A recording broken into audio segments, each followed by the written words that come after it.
Maya Chen stood outside the towering iron gates of Thornhill Conservatory, her fingers trembling slightly as she clutched the worn leather folder containing her sheet music. The morning sun cast long shadows across the manicured lawns, and the Gothic architecture of the main building seemed to loom over her like a judge already rendering its verdict. She had been standing there for nearly 10 minutes, watching other candidates arrive in expensive cars with their parents, their pristine instrument cases gleaming in the light. Maya's own bag was a canvas tote her mother had sewn by hand, and the sheet music inside had been borrowed from the public library so many times that some pages were held together with carefully applied tape. This was her fourth audition at a major conservatory in 2 years. The previous 3 had ended in polite rejection letters that praised her technical ability but cited concerns about her interpretative choices and lack of formal training at recognized institutions. Maya had learned piano from Mrs. Kowalski, an elderly Polish woman who lived in the apartment below hers and charged whatever Maya's family could afford, which some months meant nothing at all. Mrs. Kowalski had been a concert pianist in Warsaw before the war scattered her family across the world, and she taught Maya not from prestigious method books but from memory, from feeling, from the deep well of loss and love that she carried within her. Maya finally forced her feet to move forward, passing through the gates and joining the stream of candidates heading toward the audition hall. She could feel the eyes of other students on her, taking in her simple black dress that she had bought from a thrift store and altered herself, the scuffed flats that were her only pair of dress shoes, the absence of the designer accessories that seemed standard among her competitors. 2 girls ahead of her were discussing their summer programs in Vienna and their private lessons with famous instructors whose names Maya only knew from recordings she checked out from the library. She kept her eyes forward and her breathing steady, repeating to herself the words Mrs. Kowalski had told her the night before. "You do not play for them, Kachana, you play for the music itself." The audition hall was a marvel of acoustic engineering and old-world elegance. The ceiling soared 40 feet above, decorated with frescoes of famous composers. The walls were lined with rich wood paneling, and tiered seating rose up on 3 sides of the performance space. At the center sat a Steinway concert grand piano, its black surface so perfectly polished that Maya could see the reflection of the chandelier above it. Behind a long table at the far end of the room sat 5 judges, their faces carefully neutral as they reviewed paperwork and consulted with each other in low voices. Maya recognized Professor Alina Volkov immediately. Everyone in the classical music world knew her face, her reputation, her legendary standards. She had been a prodigy herself, performing with major orchestras by age 12, and she had built Thornhill Conservatory into one of the most respected music institutions in the country. She was in her early 60s now, her silver hair pulled back in an elegant chignon, her posture perfectly straight even while seated.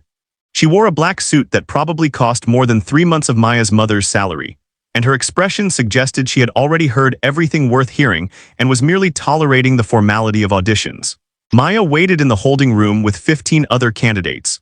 They were called one by one, and after each pianist finished, they would return to collect their belongings, their faces revealing nothing about how their audition had gone.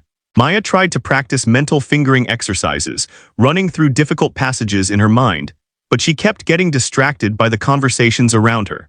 A young man named Christopher was discussing his recent performance at Carnegie Hall's Weil Recital Hall. A woman named Stephanie mentioned her bachelor's degree from Juilliard, and how she was hoping Thornhill's master's program would help her prepare for international competitions. Maya had a 2-year degree from a community college where she had studied general education because her family couldn't afford a music school, and she had worked night shifts at a 24-hour diner to pay for even that. When Maya's name was finally called, her heart hammered against her ribs so hard she wondered if the judges would be able to hear it. She walked into the audition hall with her folder of music, her cheap shoes making almost no sound on the hardwood floor. The space felt even larger when it was just her and the 5 judges, the emptiness amplifying every small noise. She approached the table and handed her application materials to the assistant, a young man with stylish glasses who gave her an encouraging smile that did nothing to calm her nerves. Professor Volkov looked up from the paperwork, her sharp blue eyes scanning Maya from head to toe in a single efficient glance. "Miss Chen," she said, her accent carrying traces of her Russian heritage, "I see from your application that you have not attended a recognized preparatory program or conservatory for your undergraduate work." Maya felt her stomach drop. They were going to dismiss her before she even played. "That's correct, Professor. I attended Riverside Community College while working to support my family, but I've been studying piano since I was 6 years old." "With whom did you study?" Professor Volkov's tone was not unkind, merely factual, but Maya knew her answer would not impress. Primarily with Zofia Kowalski, a private instructor in my neighborhood. One of the other judges, a man with a neat beard, flipped through some pages and said, "I don't see that name in any of the major teaching directories." Maya lifted her chin slightly. Mrs. Kowalski performed with the Warsaw Philharmonic before the Second World War. She doesn't advertise her teaching. She takes students by referral only, mostly children from families who cannot afford the rates at established music schools. Professor Volkov's expression remained unreadable, but something flickered in her eyes, some small spark of interest or perhaps recognition. "I see. And what will you be performing for us today?" Maya had agonized over this choice for weeks.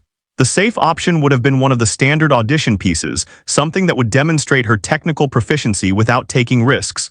But Mrs. Kowalski had told her that safe choices were for people who had safety nets, and Maya had none. If she was going to fail, she might as well fail while playing something true. "I've prepared Chopin's Ballade No. 1 in G minor, Opus 23, Maya said, her voice steadier than she felt. The bearded judge raised his eyebrows. "That's quite ambitious. It's not typically selected for auditions due to its length and complexity." "I understand, sir, but it's the piece that made me want to become a serious pianist. I heard Christian Zimmerman's recording when I was 14, and I knew that if I could ever play something that beautiful, my life would have meaning." Professor Volkov leaned back in her chair, studying Maya with an intensity that made her feel transparent, as though the professor could see every doubt and fear and desperate hope that Maya carried. "Very well, Miss Chen. Whenever you are ready." Maya walked to the piano, her legs feeling disconnected from her body. She adjusted the bench, set her music on the stand even though she had the piece memorized, and placed her hands on the keys. The ivory was cool and smooth under her fingers, familiar despite being infinitely finer than any instrument she had regular access to. She closed her eyes for just a moment, searching for the center of calm that Mrs. Kowalski had taught her to find, that quiet space where fear could not reach. Then she opened her eyes, and the corner of her mouth quirked up in the smallest smirk, a tiny gesture of defiance or confidence or perhaps just dark humor at the absurdity of a girl like her sitting at a piano like this in a place like Thornhill. She had noticed that Professor Volkov's expression had soured slightly at that smirk, the professor's lips pressing together in apparent disapproval of what she likely perceived as arrogance or unseriousness. Maya began to play. The opening was deceptively simple, a gentle melody that unfolded like a story being told beside a fire. Her touch was light but deliberate, each note placed with the care of someone who understood that music was made as much of silence as of sound. This was what Mrs. Kowalski had taught her, that the spaces between notes mattered, that dynamics were not just about volume but about emotional temperature, about the difference between sadness and despair, between hope and joy. As the piece developed, Maya felt the familiar transformation that happened when she played, the sensation of becoming a conduit rather than a performer. Her technique was flawless, years of practice on inadequate instruments having taught her to draw maximum beauty from minimum resources. But it was more than technique. There was something in her playing that came from a place words could not reach, something that spoke of her mother's hands rough from cleaning office buildings at night, of her father's back bent from years of restaurant work, of Mrs. Kowalski's eyes growing distant as she spoke of a brother who died in the uprising of '44. The ballade moved through its dramatic shifts, from tender lyrical passages to thundering climaxes, and Maya navigated each transition with an understanding that seemed to transcend her years and limited formal training. She took interpretative liberties that would have made traditional teachers frown, lingering on certain phrases, rushing slightly through others, shaping the music not according to what was conventionally correct, but according to what the emotional narrative demanded. When she reached the treacherous final section, her fingers flew across the keys with a precision that belied the blurring speed. The bass notes rolled like thunder while the right hand wove intricate patterns above, the two hands sometimes seeming to be in conversation, sometimes in conflict, but always in service of the larger story. She had practiced this passage hundreds of times on Mrs. Kowalski's upright piano, with its sticky middle C and slightly flat F sharp.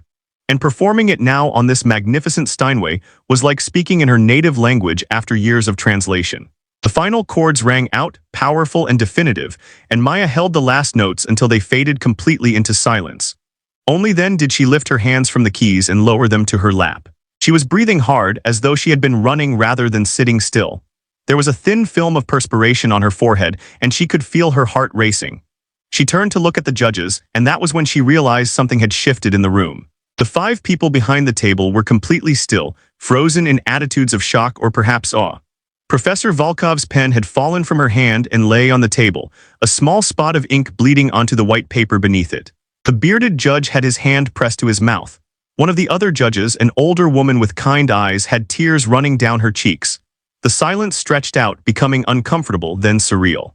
Maya had expected immediate feedback, a brisk thank you and dismissal, but instead no one spoke. They simply stared at her, or at the piano, or at some point in the middle distance where the music seemed to still be hovering in the air. Finally, Professor Volkov found her voice, though it emerged rougher than before, stripped of its professional polish. "Where did you learn to play like that?" Maya was not sure how to answer. "I learned the notes from Mrs. Kowalski, Professor. But the rest, I suppose I learned from living." "From living?" Professor Volkov repeated, as though testing the words. She looked down at her evaluation sheet, then back up at Maya, then down again, as if the forms in front of her had suddenly become inadequate to the task at hand. "You took considerable interpretative liberties with the score. Some would say too many liberties." Maya felt her brief moment of hope begin to crumble. This was how it always went. They would acknowledge her skill but find her approach unacceptable, too unconventional, too raw. "I understand, Professor. I know my interpretation is not traditional." "Traditional," the professor said, almost to herself. Yes, it certainly was not traditional. She looked at the other judges, some unspoken communication passing between them. "Miss Chen, would you please wait in the hall? We need to confer." Maya gathered her music with shaking hands and walked out of the audition hall on legs that felt like water. In the holding room, the remaining candidates looked up at her with curiosity, trying to read from her expression how it had gone. She gave them nothing, sitting down in a corner chair and staring at her hands, these ordinary hands that could somehow create something that made judges forget to speak. She did not know whether she had succeeded or failed. The silence in that room had been absolute, total, the kind of silence that could mean anything. Maya closed her eyes and thought of Mrs. Kowalski, who had promised to be waiting at home with tea and almond cookies regardless of the outcome. She thought of her parents, who had taken extra shifts to help pay for her application fees and travel expenses. She thought of the years of practice, the sacrificed social life, the nights when her fingers cramped and her back ached, and she wondered if she was chasing an impossible dream. What Maya did not know, could not know as she sat in that holding room, was that behind the closed doors of the audition hall, Professor Elena Volkov was having an experience she had not had in over 30 years. She was remembering what it felt like to hear music not as a technical exercise, but as a revelation, to be reminded that beyond all the rules and traditions and proper interpretations, there was something wild and true that could not be taught, only witnessed. The professor looked at her colleagues and said, "I do not know what we just heard, but I know we cannot let that girl walk out of this building without securing her place here. Someone that gifted, that raw, that real, comes along perhaps once in a generation. If we lose her to convention and bureaucracy, we will have failed not just her but music itself." Maya would learn all of this later, would understand that the shocked silence had been not disapproval, but its opposite. A moment when hardened professionals found themselves stripped of their defenses by a 23-year-old girl in a thrift store dress who played piano as though her life depended on it. Because in many ways it did. Maya returned home that evening with no answers, only the strange memory of that endless silence and Professor Volkov's unreadable expression. The audition committee had dismissed her after 15 minutes of waiting, saying only that all candidates would receive notification by mail within 2 weeks. She had ridden the bus for 90 minutes back to her neighborhood, watching the buildings grow progressively smaller and shabbier, the streets more crowded, until she reached the corner where her family's apartment building stood wedged between a laundromat and a Vietnamese restaurant.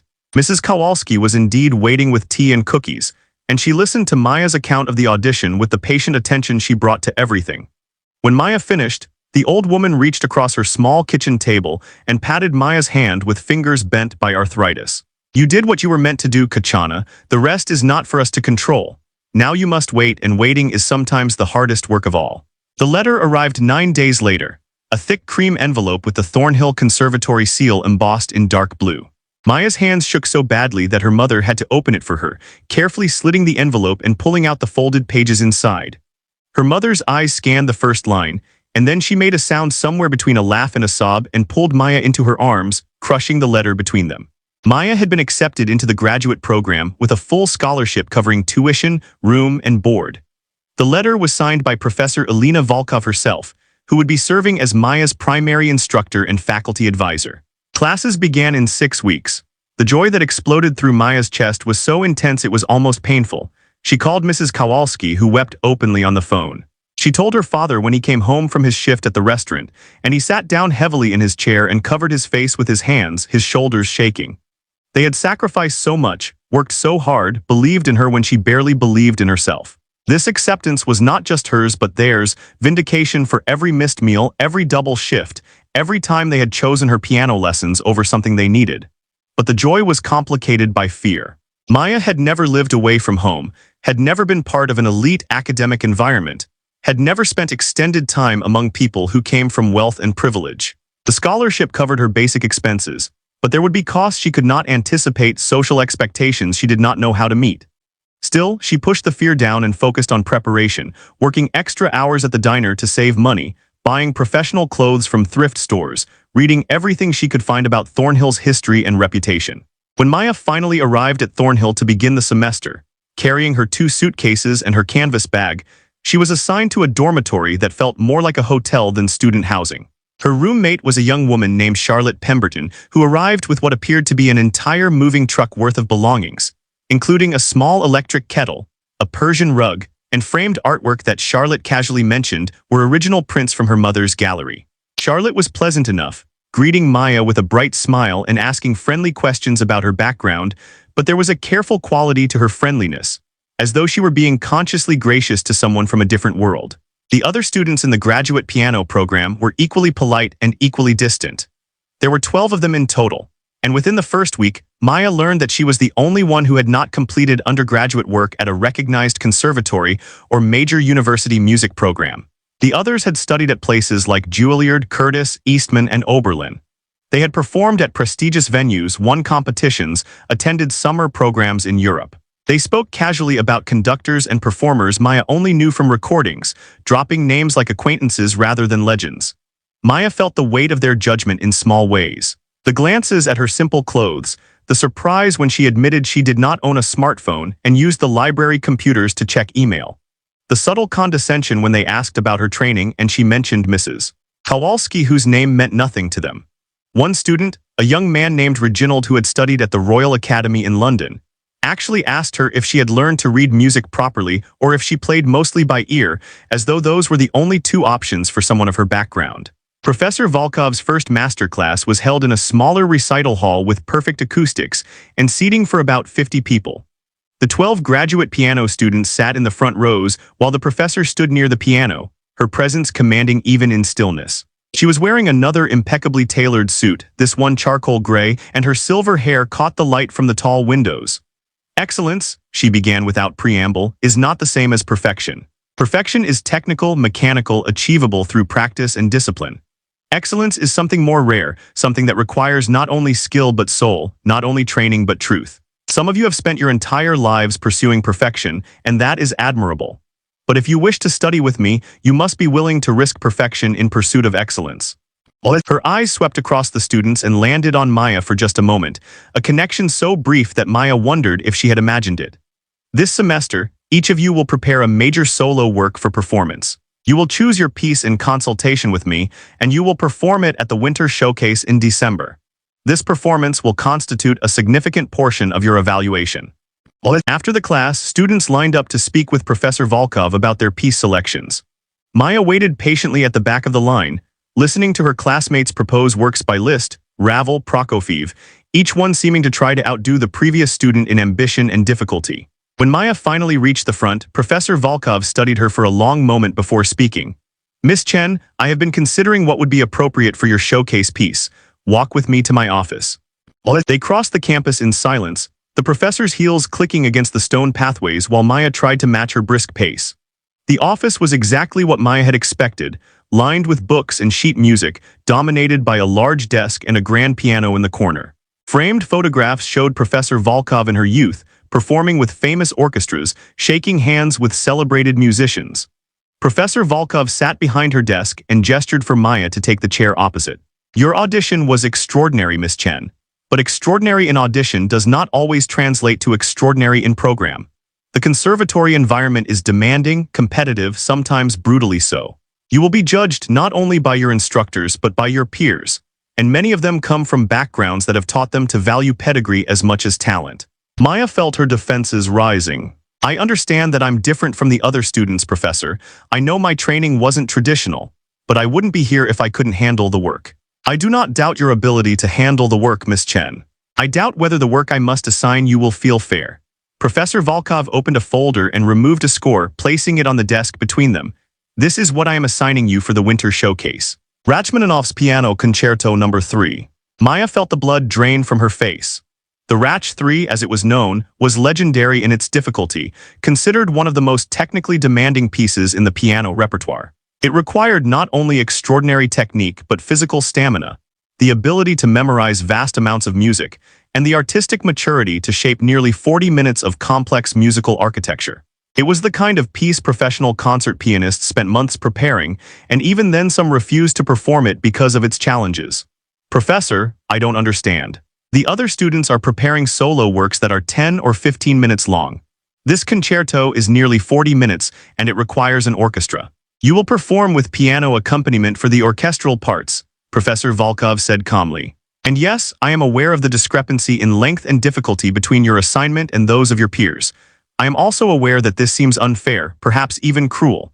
But I need to know what you are capable of, Miss Chen. Your audition suggested that you have something rare, something I have not seen in many years. But raw talent is not enough at this level. You must prove that you have the discipline, the endurance, the mental fortitude to shape that talent into something that can sustain a professional career. Maya stared at the score, seeing the dense forest of notes, the terrifying technical passages, the sheer overwhelming scale of the work. And if I fail, if I can't learn it in time, then you will have learned something important about your limitations, and we will adjust your program accordingly. But I do not think you will fail, Miss Chen. I think you are afraid of succeeding, because success will mean you can no longer hide behind the excuse that you were never given a proper chance. The words struck Maya like a physical blow, hitting someplace deep and true that she had been carefully avoiding. She looked up at Professor Volkov and saw something unexpected in those sharp blue eyes, something that looked almost like understanding or perhaps recognition.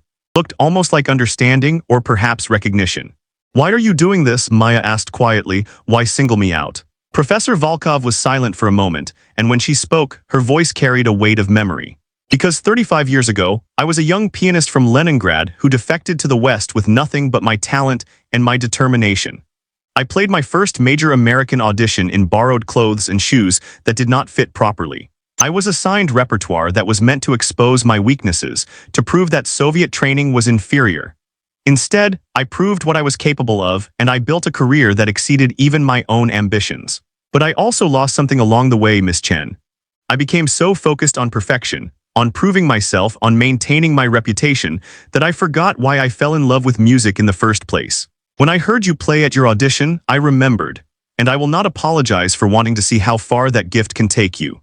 Maya picked up the score, feeling its weight in her hands. When do I start? Immediately. We will have 2 private lessons per week in addition to the group masterclass. You will have access to practice rooms 24 hours a day, and I expect you to use that access extensively. I will be demanding, Miss Chen. I will push you harder than you have ever been pushed. But I believe you can do this, or I would not waste either of our time. That night, Maya sat in one of the practice rooms in the music building's basement, the Rachmaninoff score open in front of her on the piano. She played through the opening bars, the famous theme emerging from the keys, beautiful and terrifying in its complexity. Her fingers felt clumsy on passages that would require months to perfect, and the sheer scope of the memorization required made her feel slightly sick. But underneath the fear was something else.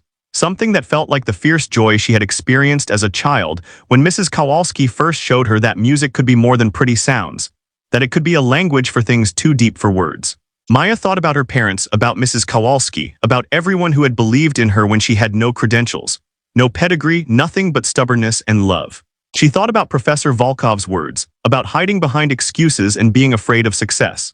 She placed her hands on the keys again and began to work, measure by measure, phrase by phrase, building slowly towards something she could not yet imagine but was determined to reach. In a practice room 3 floors above, Reginald was working through a Liszt etude, and in another building across campus, Charlotte was perfecting a Debussy prelude. But none of them were attempting what Maya was attempting, and as word spread through the program about her assignment, the whispers began. Professor Volkov was either setting Maya up for spectacular success or catastrophic failure, and no one could quite agree which it would be. What they did agree on was that they would all be watching when December came, curious to see if the girl from nowhere with her thrift store clothes and her unconventional training could possibly rise to meet the challenge, or if she would crash and burn in front of everyone who had ever doubted that talent alone could be enough. Part 3. The Performance. November arrived with cold rain that turned the Thornhill campus into a landscape of gray stone and bare branches, and Maya lived in a state of exhaustion so profound it became her normal condition. She woke at 5 each morning to practice for 3 hours before classes, attended lectures and masterclasses throughout the day, then returned to the practice rooms from dinner until midnight or later. Her fingers developed calluses on top of calluses, and she dreamed in Rachmaninoff, the melodies and harmonies following her even into sleep.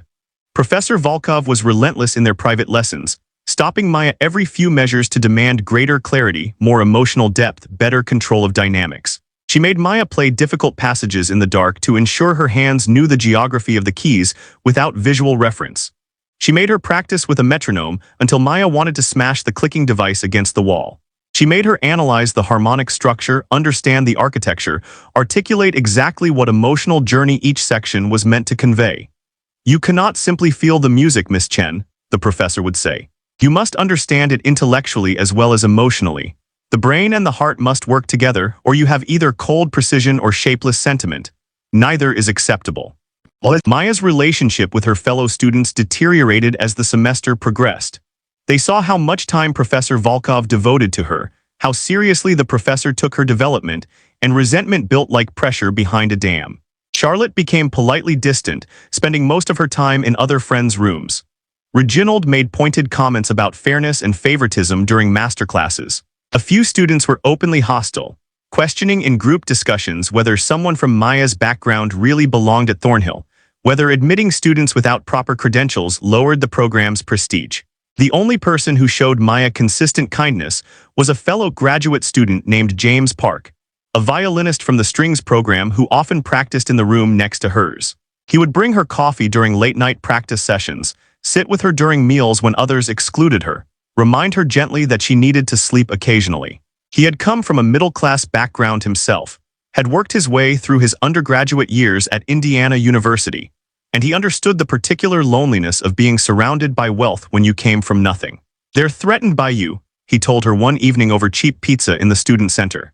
"You represent the possibility that all their expensive training and prestigious programs might not matter as much as they've been told. That's terrifying for them." "I'm not trying to threaten anyone," Maya said tiredly. "I'm just trying to survive until December." "I know, but sometimes just existing is a radical act when you're not supposed to be in the room in the first place." The week before the winter showcase, Professor Volkov scheduled a full dress rehearsal in the performance hall where the concert would take place. Maya would perform with Gregory Chen, a collaborative pianist on the faculty who would play the orchestral reduction. No audience would be present except Professor Volkov herself, who sat alone in the center of the 5th row with a notepad and a pencil. Maya had never played in a space so grand. The hall seated 800 people, and its acoustics were engineered to perfection, every surface designed to carry and enhance sound. The concert grand on stage was worth more than her parents' apartment building, and standing next to it, Maya felt impossibly small. She and Gregory began the concerto, and within the first few measures, Maya knew something was wrong. The space was too big, too intimidating, and she was playing too carefully, protecting herself from mistakes rather than committing fully to the music. Her technique was flawless, every note perfectly placed, but the performance felt hollow, like a beautiful shell with nothing living inside it. Professor Volkov stopped them after the first movement. Again from the beginning. They played it again. The same problem, perfect and lifeless, again. The third time was no better. Maya could feel panic rising in her chest, the fear that she had worked so hard only to discover that she could not rise to the occasion, that the grand space and high stakes had revealed some fundamental inadequacy in her playing. Professor Volkov came down from the seats and walked onto the stage. She dismissed Gregory with a polite nod, then turned to Maya. "Tell me what you are feeling right now." "I'm terrified, Professor. I'm terrified that I'm going to fail, that I'll humiliate myself and you, that everyone was right to doubt whether I belong here. And so you are playing to avoid failure rather than to achieve success. You are playing not to make mistakes rather than playing to make music. This is the trap of perfectionism, Miss Chen. It produces technically accurate performances that say nothing, that move no one, that might as well be generated by a computer." Maya felt tears of frustration burning behind her eyes. "I don't know how to not be afraid." "You do not need to stop being afraid. You need to play in spite of the fear, through the fear, with the fear as fuel rather than as brake. Sit down. Professor Volkov sat beside Maya on the piano bench, something she had never done before in all their lessons. She placed her own hands on the keys, and she began to play the opening of the concerto. Her technique was still formidable even in her 60s. But what struck Maya was not the technical prowess but the absolute commitment in every phrase, the willingness to take risks, to linger on certain moments, to shape the music according to some internal truth rather than external judgment. The professor played for perhaps 2 minutes, then stopped and looked at Maya. Do you hear the difference? I am old enough that I do not care anymore what critics think, what audiences expect, what is considered proper interpretation. I play what I hear in my soul, and I trust that if I am honest enough, brave enough, someone listening will recognize that honesty and respond to it. This is what you did at your audition, Miss Chen. You were not thinking about us, about our judgments, about whether you belonged in that room. You were simply playing the truth of the music as you understood it. Find that place again. Maya closed her eyes and thought back to her audition day, to the moment before she began playing when she had felt that small flicker of defiance, that dark humor at the absurdity of her situation. She thought about Mrs. Kowalski's living room with its threadbare carpet and its upright piano that needed tuning, about learning music as a language of survival rather than a performance art. She thought about her father's bent back and her mother's rough hands and all the sacrifices that had brought her to this moment. When she opened her eyes and placed her hands back on the keys, something had shifted. The fear was still there, but it no longer controlled her. She nodded to Gregory to rejoin her, and they began again. This time, Maya played not for the empty seats or for Professor Volkov's judgment or for the competition with her fellow students. She played for everyone who had ever been told they did not belong, who had ever been judged by their address or their accent or the price of their clothes. She played for the music itself, for Rachmaninoff's genius and his own exile from Russia, for the melancholy and triumph woven through every measure. She played because this was the only language she had ever really spoken fluently, the only place where she was absolutely certain of her right to exist. The concerto unfolded across 40 minutes, and Maya felt herself disappear into it, becoming pure translation of sound into emotion and back again. Her fingers flew through the treacherous technical passages with a confidence born of months of obsessive practice.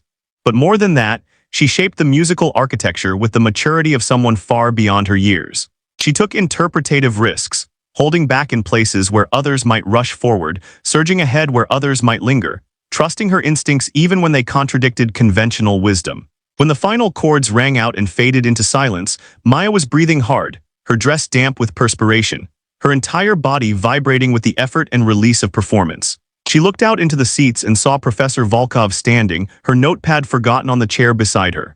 The professor's face was wet with tears, and she made no effort to hide them. That, Professor Volkov said, her voice carrying across the empty hall, is what you will do on Saturday night. Exactly that. Do not change a single interpretative choice, do not second-guess a single instinct. What you just gave us was excellence, Miss Chen. It was truth. And if you can do that again when this hall is full of people, you will give them something they will remember for the rest of their lives. Maya nodded, too overwhelmed to speak. Gregory was looking at her with something like wonder, and even he seemed moved beyond his professional detachment. They ran through the concerto once more, and this time Maya maintained that connection to something deeper than technique, that willingness to be vulnerable and honest and brave all at once. Saturday arrived cold and clear, the kind of winter night where sound carries sharp through the air. The Winter Showcase was one of Thornhill's major events, attended by faculty, students, alumni, donors, and members of the classical music community from across the region. Maya spent the day trying to stay calm, practicing light technical exercises to keep her fingers warm, but avoiding the actual concerto so she would not exhaust herself before the performance. Mrs. Kowalski had taken the bus for 3 hours to attend, despite her arthritis and her age. Maya's parents had closed the restaurant where her father worked, losing a night's wages to be present. James had saved them seats near the front, and seeing them there as the hall filled gave Maya an anchor point, a reminder of why she was doing this. Backstage, Maya could hear the other performances in progress. Charlotte played a Debussy prelude with lovely touch and subtle colors. Reginald performed a Liszt transcription with dazzling technical facility. Each piece lasted 10 to 15 minutes, and after each one came polite applause, some warm words from Professor Volkov, who was serving as host for the evening, then the next student. Finally, after intermission, Professor Volkov returned to the stage and said, "Our final performance this evening is somewhat unusual. We have asked one of our first-year graduate students to undertake a work of extraordinary difficulty and scope, something that would challenge even seasoned professionals. Miss Maya Chen will now perform Rachmaninoff's Piano Concerto No. 3, accompanied by Professor Gregory Chen at the second piano. This performance will last approximately 40 minutes, and I ask you to hold your applause until the conclusion of all three movements. Maya walked onto the stage in the simple black dress she had worn to her audition, the same one she had altered herself because she could not afford anything more elaborate. She heard whispers ripple through the audience, saw her fellow students exchange glances that mixed curiosity with barely concealed hope that she would fail. She saw Professor Volkov watching her from the wings with an expression of fierce belief. Maya sat at the piano, adjusted the bench, and allowed herself one moment of perfect stillness. Then she looked at Gregory, who nodded his readiness, and she lifted her hands to the keys. The corner of her mouth quirked up in that same small smirk she had worn at her audition, that tiny gesture of defiance against every force that had ever told her she did not belong in rooms like this, playing music like this, reaching for dreams like this. She began to play, and the room fell into shocked silence. Not the silence of disapproval or confusion, but the profound hush that falls when something extraordinary enters a space. When people recognize that they are witnessing not just a performance but an event, a moment that will live in memory long after the music stops. Maya poured everything she had learned, everything she was, everything she believed about music's power to speak truths that ordinary language could never capture, into those 40 minutes. The first movement unfolded with crystalline clarity and deep emotional resonance. The second movement sang with such tenderness that people in the audience found themselves holding their breath, afraid to break the spell. The third movement built to a climax of such technical brilliance and emotional power that it felt less like one person playing piano and more like a force of nature expressing itself through sound. When the final massive chords crashed out and the last reverberations faded away, there was a long moment of absolute stillness. Then the audience erupted, rising to their feet as one, applause thundering through the hall like a physical force. Maya sat at the piano, stunned and shaking, unable to quite process what had just happened. She saw her parents in the audience, her father openly weeping, her mother's hands pressed to her mouth. She saw Mrs. Kowalski nodding slowly, as if Maya had just confirmed something the old woman had always known. She saw her fellow students, some applauding genuinely, moved despite themselves, others clapping mechanically with expressions of shock or dismay or complicated mixture of respect and resentment. She saw Professor Volkov in the wings, and the professor met her eyes and smiled, a real smile of joy and vindication and recognition of something shared between them. Maya stood and bowed, and the applause continued, wave after wave of it, until finally Professor Volkov walked onto the stage and embraced her, whispering in her ear words that Maya would never repeat to anyone else. "You have just announced yourself to the world, Kachana. Nothing will be the same after this night." And Professor Volkov was right, though neither of them could have predicted exactly how true those words would prove to be, or how quickly Maya's life would transform from that moment forward. Part 4, The Aftermaths. Maya woke the next morning to discover that someone had recorded her performance on their phone and posted it to social media. By noon, the video had been shared thousands of times. By evening, it had been picked up by classical music blogs and websites. By the next morning, it had gone viral in a way that classical piano performances almost never did, breaking out of niche communities into mainstream consciousness. The comment sections became battlegrounds. Some listeners were rapturous in their praise, calling Maya's interpretation revelatory, comparing her to legendary pianists like Martha Argerich and Vladimir Horowitz in their prime.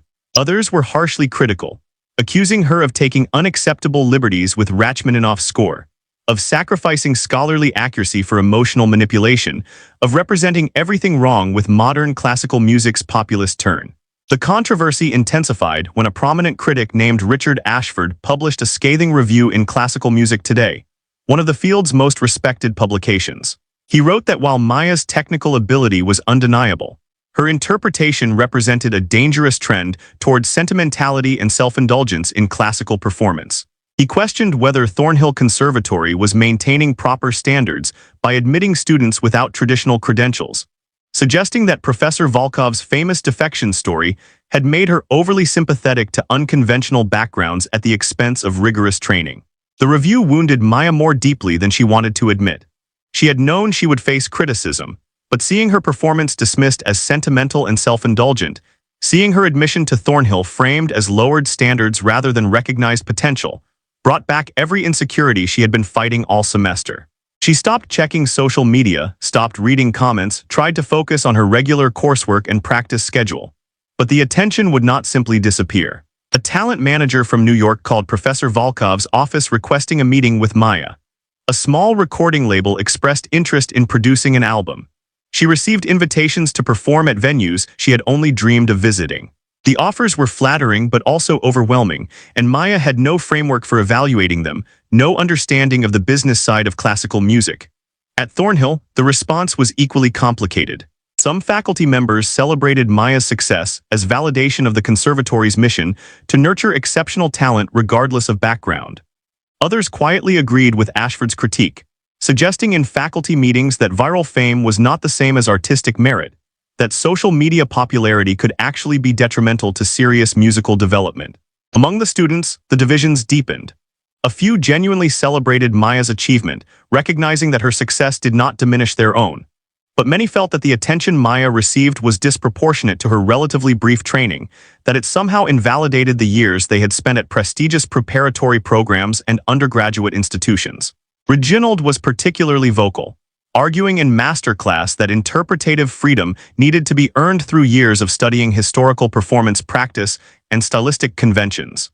"You cannot simply feel your way through great music," he said during one particularly tense session. "There are traditions, scholarly standards, performance practices built over centuries. Ignoring them in favor of personal expression is not brave or innovative. It is arrogant and disrespectful to the composers and the tradition itself." Professor Volkov listened to this speech with her characteristic neutral expression, then said mildly, "And yet, Mr. Hartford, composers themselves were often the greatest violators of convention. Beethoven was considered shockingly emotional and structurally reckless by the standards of his time. Chopin's rubato was criticized as excessive and undisciplined. Innovation always looks like violation to those invested in preservation.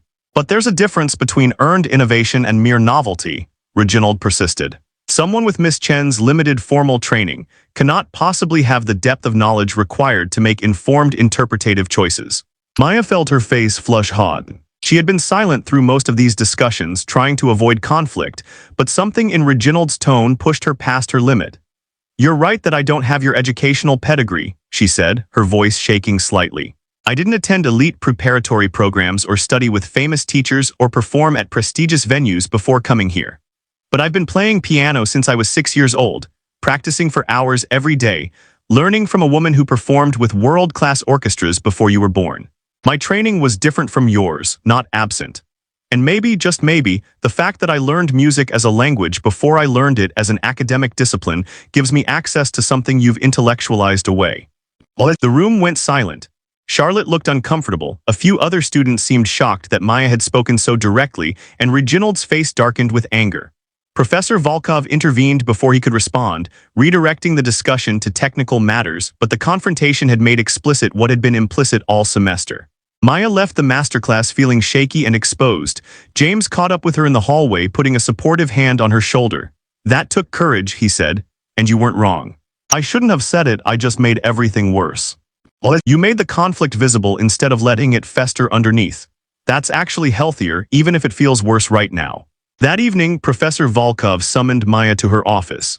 Maya went expecting criticism for her outburst in masterclass, but instead the professor gestured to the chair and said, "We need to discuss your future, Miss Chen.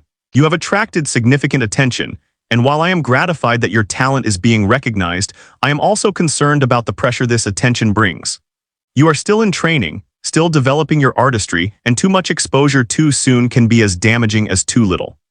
"I don't want the attention, Professor. I just want to study to improve, to learn." "I know, but the attention has come regardless, and we must manage it wisely. I have been reviewing the various opportunities you have been offered, and I have some recommendations. The talent manager who contacted us, Sarah Weinstein, is reputable and ethical.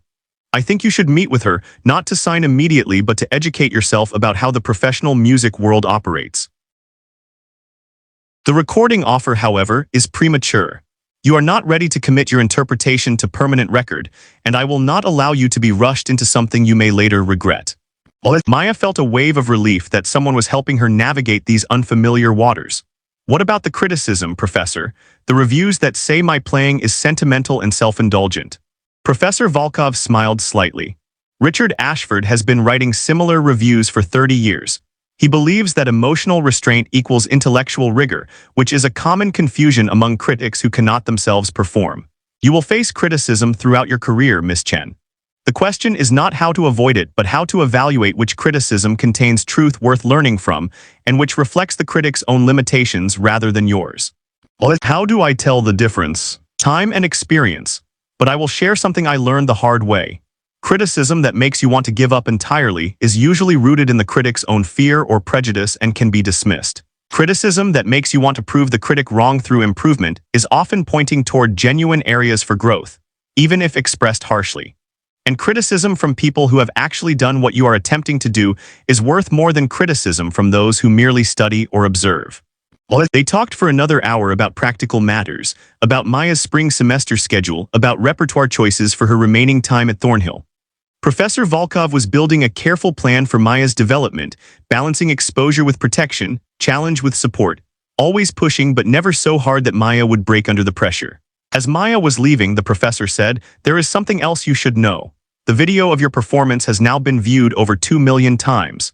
This is extraordinarily rare for classical music. You have connected with people who might never attend a classical concert, who might never have considered piano music accessible or relevant to their lives. Whatever the academic critics say, that connection matters. You are doing what great artists have always done, which is make beauty available beyond the elite circles that believe they own it. Never apologize for that." Maya met with Sarah Weinstein the following week. The manager flew to Thornhill from New York, a woman in her 50s with sharp intelligence and genuine warmth. They had coffee in a quiet corner of the student center, and Sarah was refreshingly direct. "I'm going to tell you something most managers won't," Sarah said. "You are not ready for the career opportunities being offered to you right now. Your talent is extraordinary, but you need more time to develop, more education, more experience before launching into professional performing. If you try to build a career on viral fame alone, it will collapse the moment public attention moves to the next sensation. However, I would like to work with you long-term, helping you make strategic choices about when and where to perform, how to build a sustainable career rather than a brief flash of celebrity." "Why would you want to invest in me if I'm not ready to generate income yet?" Maya asked. Sarah smiled. "Because I'm good enough at this to think long-term, and because every decade or so, I meet a musician who reminds me why I got into this business in the first place.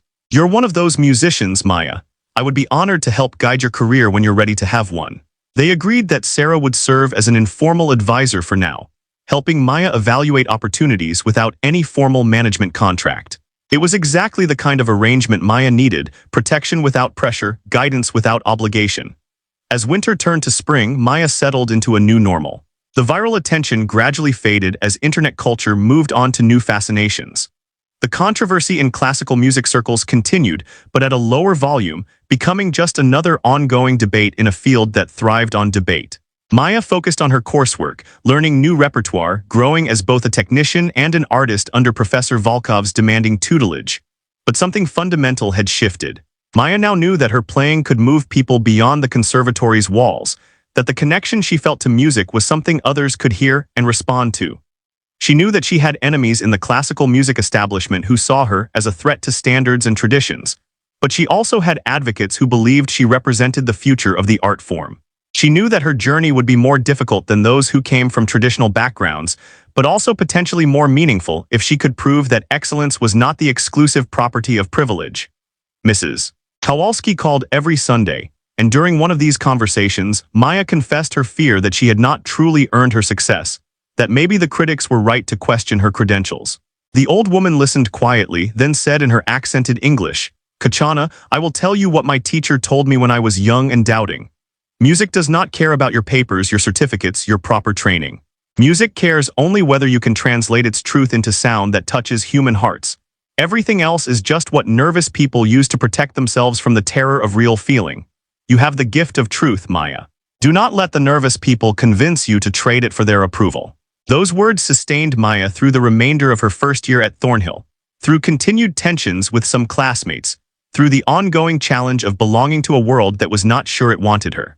She was learning that making space for herself in classical music would be a continual negotiation, a constant assertion of her right to interpret beauty on her own terms while respecting the traditions that had preserved that beauty across centuries. And she was learning something else, something Professor Volkov had known from the beginning. The viral performance, the controversy, the attention, all of it was just the opening movement of a much longer composition. The real work of building an artistic life was still ahead of her, and it would require everything she had to offer and more than she yet knew she possessed. Spring semester brought new challenges and an unexpected deepening of Maya's relationship with Professor Volkov. The professor assigned her Beethoven's Final Piano Sonata, Opus 111, a work of profound philosophical depth that required not just technical mastery, but genuine intellectual and spiritual maturity. They began meeting 3 times per week instead of 2, and these sessions extended far beyond simple piano instruction into discussions of music history, aesthetic philosophy, and the psychological demands of artistic life. Professor Volkov was a demanding teacher in ways Maya had not fully appreciated during the fall semester, when she had been so focused on simply surviving the Rachmaninoff. The professor had exacting standards for every aspect of performance, from the angle at which Maya held her wrists to the precise timing of pedal releases to the way she breathed between phrases. But more than technical correction, Professor Volkov pushed Maya to articulate why she made particular interpretative choices, to defend her decisions with both musical logic and emotional truth. It is not enough to say something feels right, the professor would insist.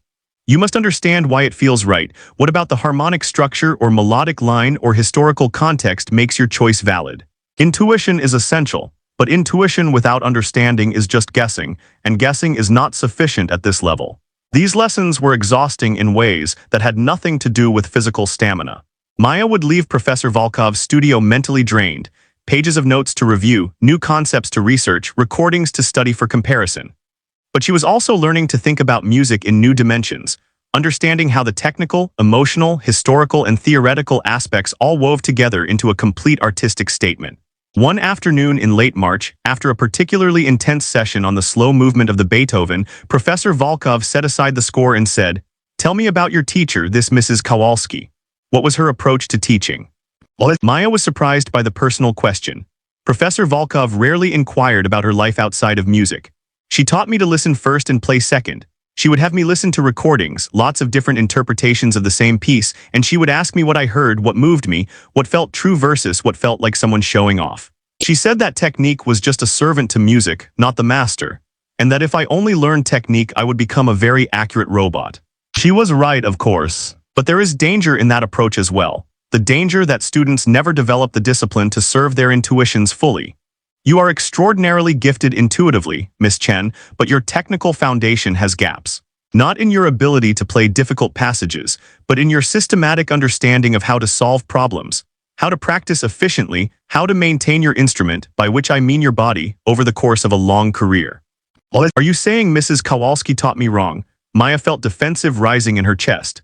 No, I am saying she taught you the essential thing first, which was love of music as a living language. Most teachers do the opposite, teaching technique first and hoping that somehow soul will emerge from sufficient repetition. But now you need what you did not receive earlier, the systematic training that will allow you to sustain your gift across decades rather than burning brightly for a few years and then flaming out. Professor Volkov stood and walked to her window, looking out over the campus. I see myself in you, Miss Chen, and it is both gratifying and uncomfortable. I was also taught by someone outside the formal conservatory system initially, my grandmother, who was a pianist of considerable ability but no formal credentials. She taught me as your Mrs. Kowalski taught you, through listening and feeling and love. When I entered the Leningrad Conservatory, I faced similar resistance from students and faculty who felt I was too emotional, too uncontrolled, too willing to bend rules in service of expression. What changed? Maya asked. I met a teacher named Yevgeny Malinin who understood that my gift needed channeling rather than suppressing.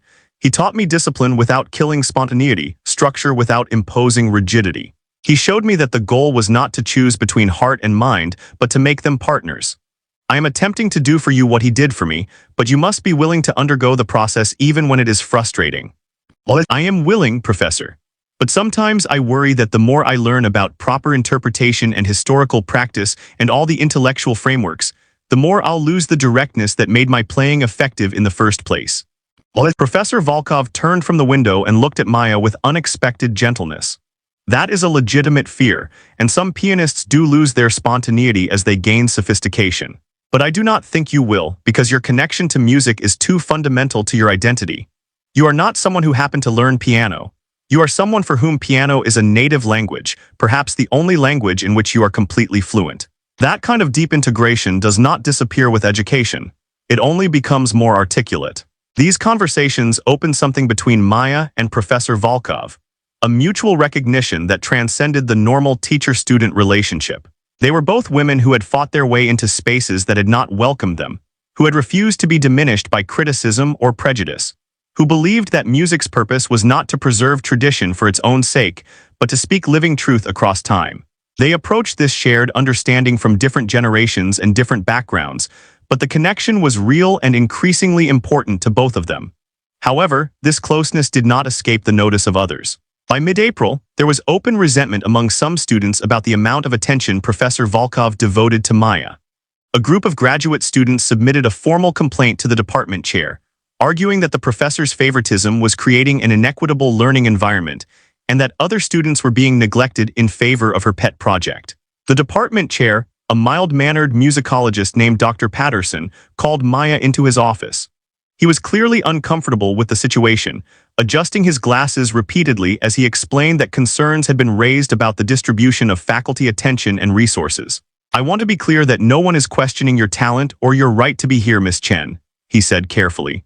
"But there is a perception that Professor Volkov's intensive focus on your development is coming at the expense of other students. I need to ask if you feel that her teaching approach is appropriate, if you have felt pressured or uncomfortable in any way."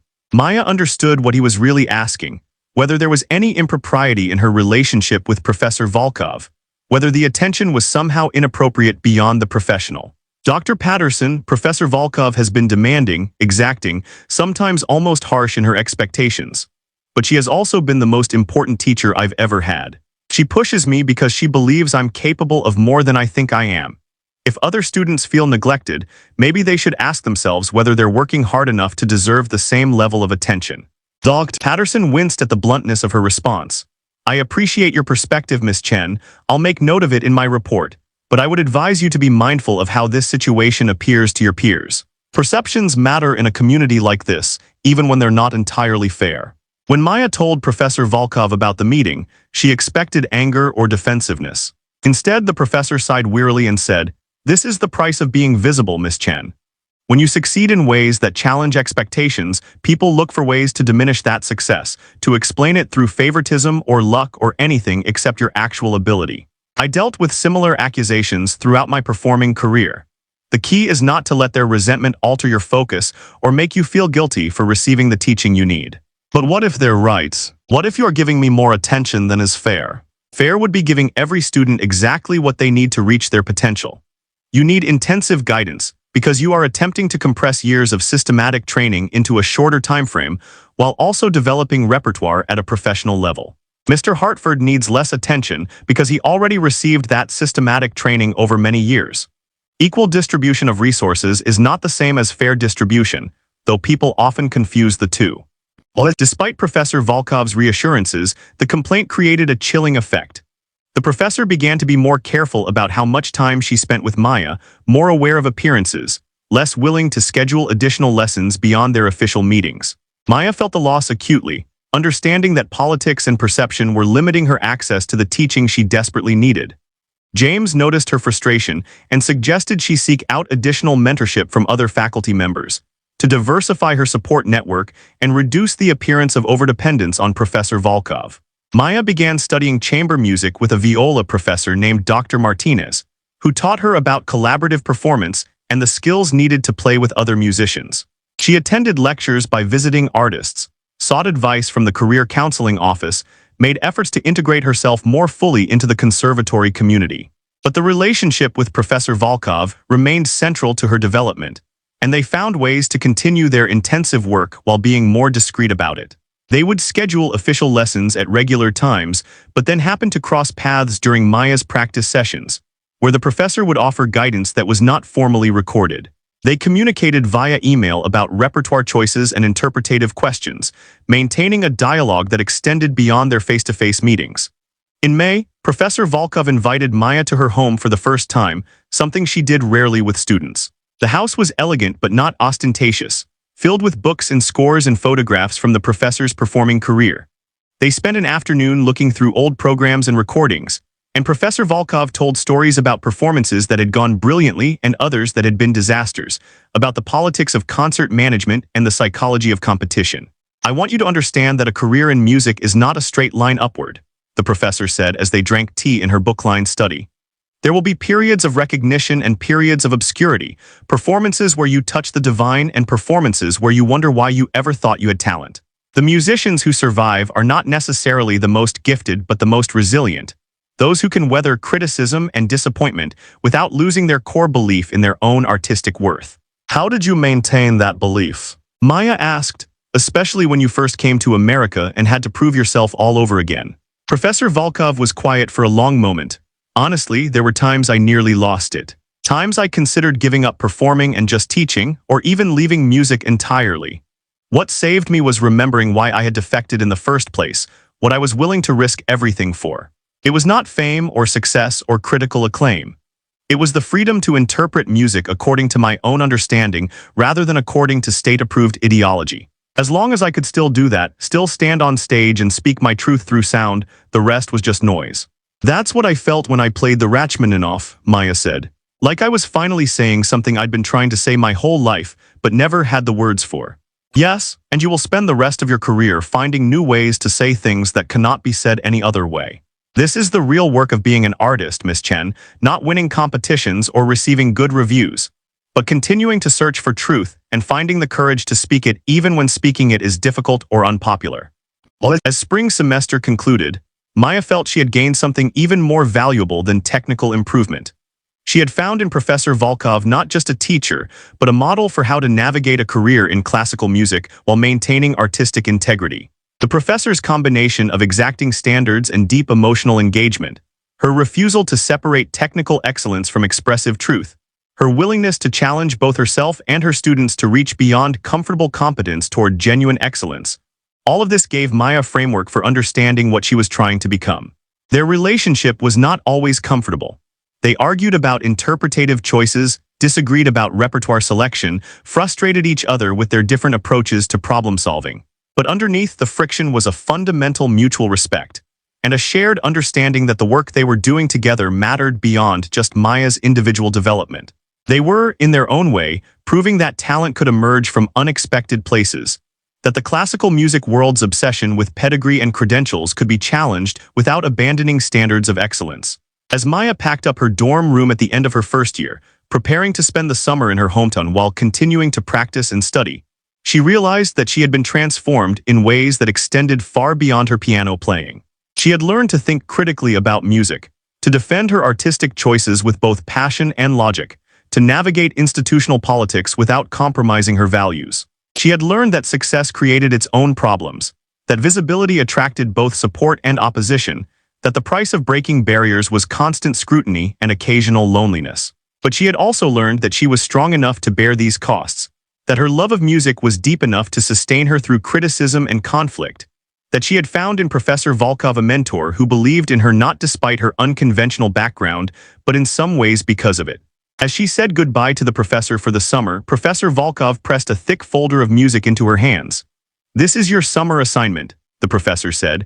"Brahms' Variations on a Theme by Paganini, both books. They are perhaps the most technically demanding variations in the repertoire, and they will make you want to quit piano at least once per week. But by the time you return in August, your hands will be capable of things you cannot imagine right now.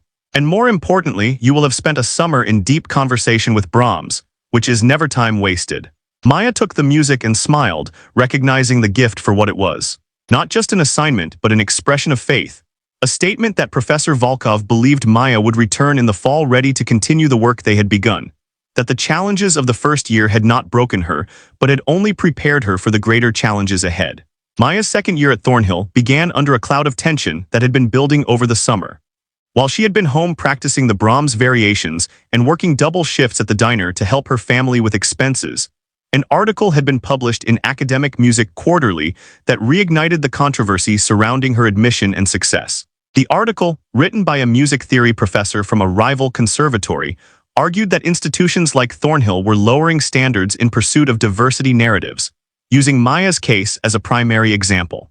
The author acknowledged Maya's technical ability, but claimed that viral fame had distorted the evaluation of her actual artistic merit.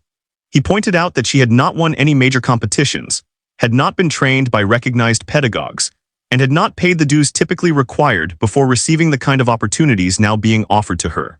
The article suggested that Professor Volkov's identification with Maya's immigrant background had clouded her professional judgment, turning what should be a rigorous educational environment into a vehicle for social engineering. The article went viral within classical music circles, sparking heated debates on forums, blogs, and social media. Some musicians and scholars defended Maya passionately, arguing that the classical music world's gatekeeping had historically excluded enormous amounts of talent and that her success proved the inadequacy of traditional credentialing systems. Others agreed with the article's premise that standards were being compromised, that feeling and passion were being valued over scholarly rigor and historical understanding. Maya learned about the article when she returned to campus and found that other students were treating her differently, some with visible sympathy, others with barely concealed hostility. Charlotte, her roommate from first year, had requested a room change, and Maya's new roommate was an undergraduate transfer student who seemed intimidated by the controversy surrounding Maya and mostly avoided being in their shared room. The faculty was divided as well. At the first department meeting of the year, which Maya learned about only through James, who heard about it from his advisor, there was a heated discussion about whether Thornhill should issue a public response to the article. Some faculty argued that dignifying such criticism with a response would only amplify it. Others felt that silence would be interpreted as tacit agreement. Professor Volkov apparently argued forcefully that Maya's playing spoke for itself and required no defense from administrators, but not all her colleagues agreed. The controversy reached a crisis point in late September when Maya was invited to perform at a prestigious music festival in Boston. The invitation came from the festival's artistic director, who had seen the video of her Rachmaninoff performance and wanted to feature her in a program of young emerging artists. It was exactly the kind of opportunity that could significantly advance her career. A chance to perform for an audience of industry professionals, critics, and classical music enthusiasts.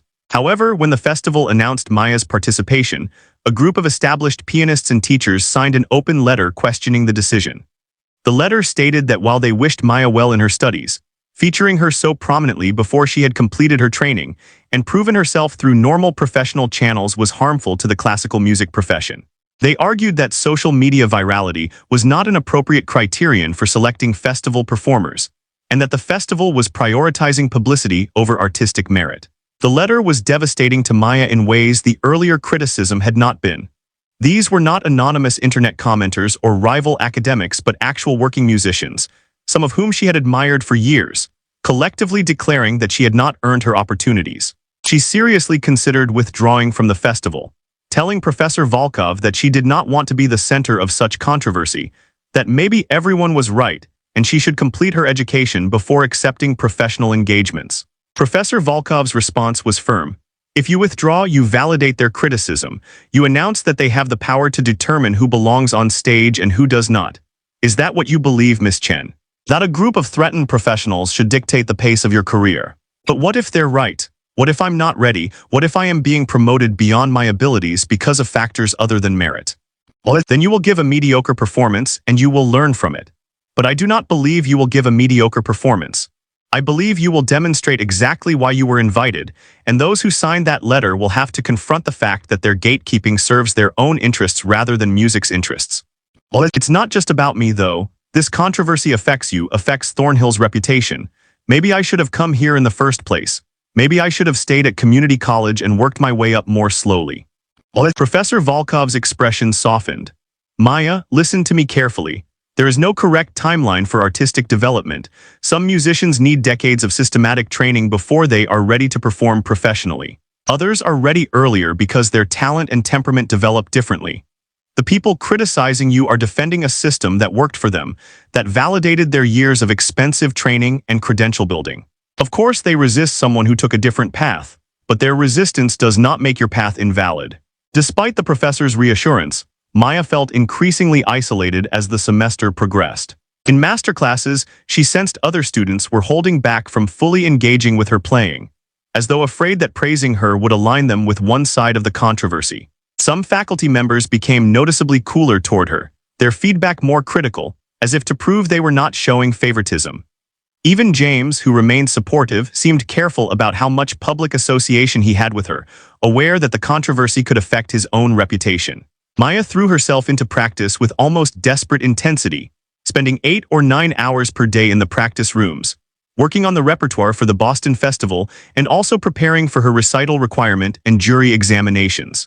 She was learning Schumann's Kreisleriana, a work of tremendous emotional complexity that seemed to mirror her own psychological state.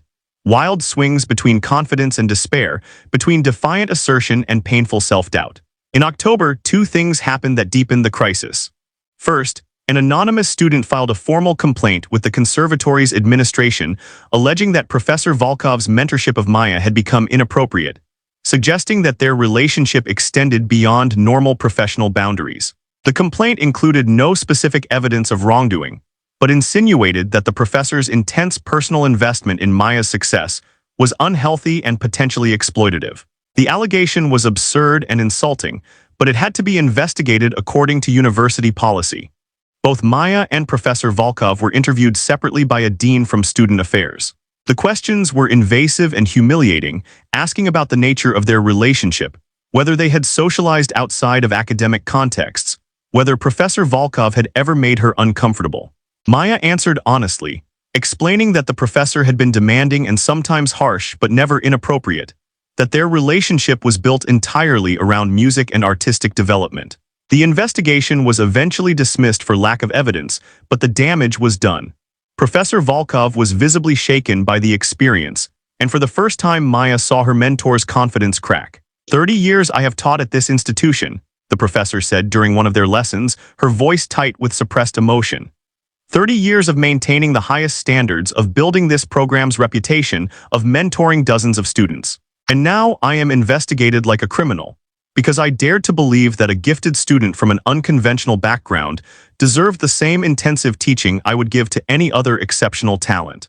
I'm so sorry, Professor. This is my fault. If I hadn't come here, if I hadn't attracted so much attention. Stop, this is not your fault, Miss Chen. This is the fault of a system that punishes deviation from established norms, that cannot tolerate evidence that its credentialing mechanisms might be less than perfect. You have done nothing wrong except be talented in a way that makes people uncomfortable. The second crisis came when Richard Ashford, the critic who had written the initial harsh review of Maya's Rachmaninoff performance, published a follow-up piece specifically about the controversy surrounding her Boston Festival invitation. The piece was more measured than his first review, acknowledging Maya's obvious technical gifts, while arguing that the classical music world's embrace of her represented a dangerous populist turn that prioritized emotional immediacy over intellectual depth. He wrote that classical music's great strength had always been its resistance to the tyranny of the immediate, its willingness to preserve complex works that required education and cultivation to fully appreciate. By celebrating performers like Maya, who connected with audiences through raw emotional appeal rather than scholarly interpretation, the field was abandoning its core mission in favor of accessibility. He concluded by suggesting that Maya herself was probably a victim of this trend, being thrust into professional situations before she had developed the intellectual maturity to understand what she was playing. The review was widely shared and discussed, and Maya found herself at the center of a larger cultural debate about classical music's purpose and future. Was it an elite art form that required years of specialized education to truly appreciate, or was it a human expression that should be accessible to anyone with ears to hear and heart to feel? Were performers like Maya democratizing classical music or dumbing it down? Should conservatories prioritize traditional training pathways or remain open to unconventional talent? Maya tried to ignore the debates, but it was impossible when they were happening in her classes, in her dormitory, in every conversation about music she encountered. She began to experience panic attacks before performances, paralyzed by awareness that every note she played would be interpreted through the lens of this larger controversy. She lost weight because anxiety killed her appetite, and sleep became difficult because her mind would not stop rehearsing arguments and criticisms. The Boston Festival was scheduled for mid-November, and as the date approached, Maya seriously considered professional withdrawal from music entirely. She called Mrs. Kowalski one evening from a practice room, crying so hard she could barely speak, saying that maybe everyone was right, maybe she had been foolish to think she belonged in this world. Maybe she should quit Thornhill and go back to being a waitress and playing piano only for herself. Mrs. Kowalski listened to her sob, then said gently, Maya Kachana, I am going to tell you something difficult. You are experiencing what every artist who matters eventually experiences, which is the moment when you must decide whether other people's opinions matter more than your own truth. If you quit now, you will survive. You will have a fine life. But you will always wonder what might have been if you had been brave enough to continue. And that wondering will hurt more than any criticism could hurt. But what if I'm not good enough? What if all this controversy is justified? Then you will discover that through living, through continuing to work and grow, and eventually understanding your own limits. But you cannot discover anything if you run away.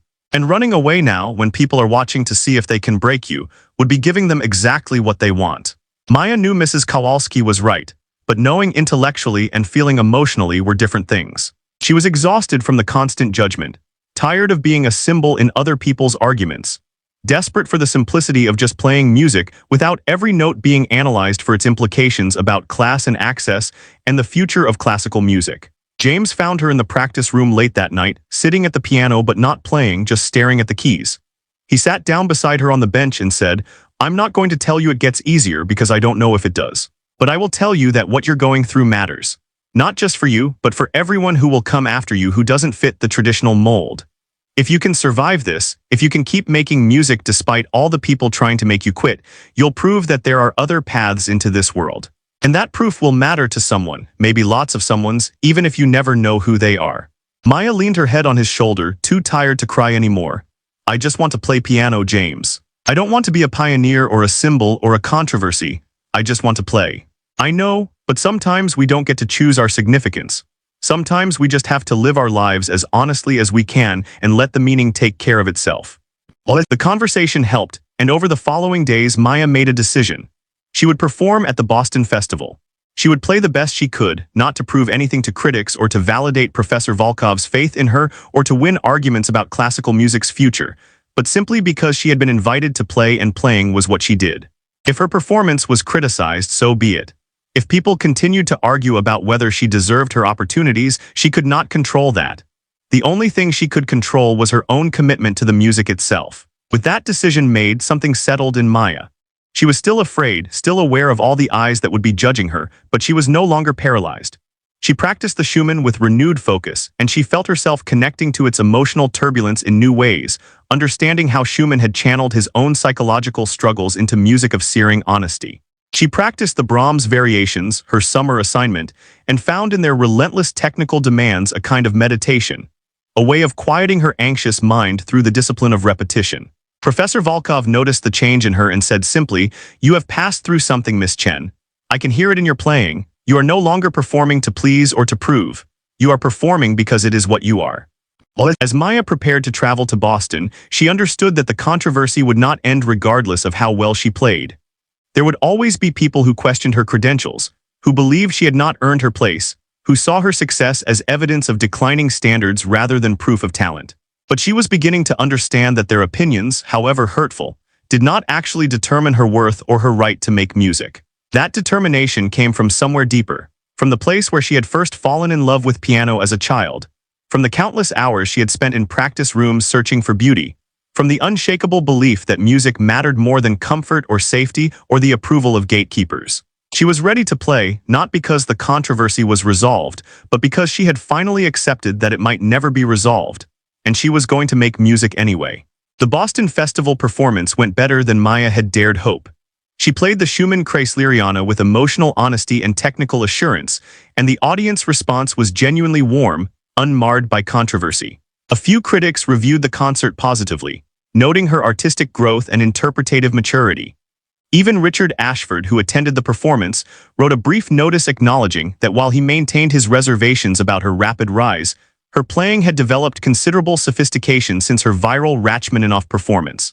The modest success gave Maya breathing room. The intensity of the controversy diminished as other stories captured the classical music world's attention.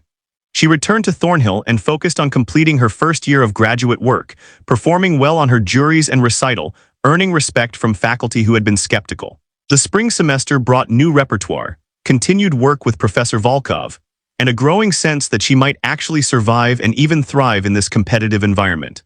In March of her second graduate year, Professor Volkov approached her with an unexpected proposal. The International Tchaikovsky competition would be held in Moscow that summer, one of the most prestigious piano competitions in the world, held every 4 years and known for launching major international careers. The professor believed Maya should enter. Maya's first reaction was disbelief. The Tchaikovsky competition was for established young professionals, pianists who had already won numerous smaller competitions and built substantial performance resumes. The level of preparation required was enormous, and the competition itself was grueling, multiple rounds over several weeks, each requiring different repertoire, all performed under intense scrutiny from judges, media, and audience members who were among the most knowledgeable in the world. Professor, I'm barely halfway through my graduate program. I haven't won any competitions at all. The other competitors will have been preparing for this for years. Exactly, Professor Volkov said. They will have been preparing specifically for competition, learning to play in the style that wins competitions, which is not always the same as learning to play honestly and deeply. You have been learning to be an artist, not a competition winner. That difference could be an advantage. Or it could mean I'm completely outclassed and humiliate myself on an international stage. That is possible, the professor agreed calmly, but I do not believe it will happen. I believe you are ready to test yourself at the highest level, and regardless of the outcome, the experience will teach you things about yourself and your playing that cannot be learned any other way. And if you do well, even if you do not win, the credibility it brings will silence many of your critics. They cannot argue about credentials if you prove yourself against the most credentialed competitors in the world. Maya spent several days considering the proposal. She talked to James, who encouraged her to take the risk. She called Mrs. Kowalski, who said that fear of failure was no reason to avoid attempting difficult things. She talked to Sarah Weinstein, her advisor, who had practical concerns about timing and career strategy, but ultimately agreed that the competition could be valuable exposure if Maya approached it with realistic expectations. Finally, Maya told Professor Volkov she would do it. The professor smiled, the first unreserved smile of pure joy Maya had seen from her, and said, "Good. Now we have 4 months to prepare you for the most demanding musical experience of your life. We will need to expand your repertoire significantly, work on your competition endurance, and address some technical weaknesses that will be exposed at this level. You will have very little free time between now and June, and you will question this decision many times. But I promise you it will be worth it." The preparation was even more intense than Professor Volkov had suggested. The competition required a vast amount of repertoire across multiple rounds. A preliminary round with works by Bach, Mozart, and other classical period composers. A second round with 19th century Romantic works. A semi-final round with a major 20th century piece. And a final round performing a complete concerto with orchestra.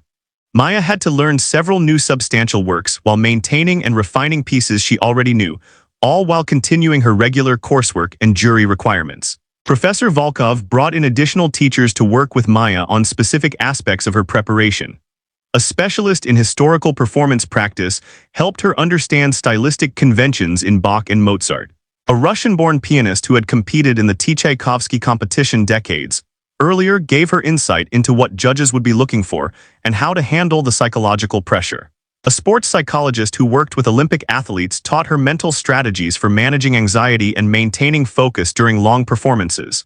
Maya's life became nothing but music, sleep, minimal food, and then more music.